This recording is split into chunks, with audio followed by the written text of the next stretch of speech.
రాజు మెస్సయ్య పుట్టాడు మన కోసం పుట్టాడు పుట్టాడు రాజు మెస్సయ్య పుట్టాడు మన కోసం.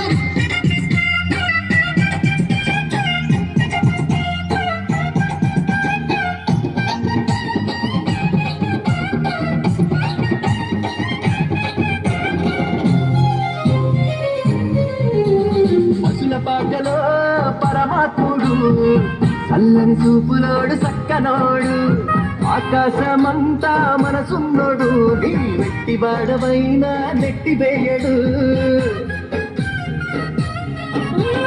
పశుల పాటలో పరమాత్ముడు చల్లని చూపులోడు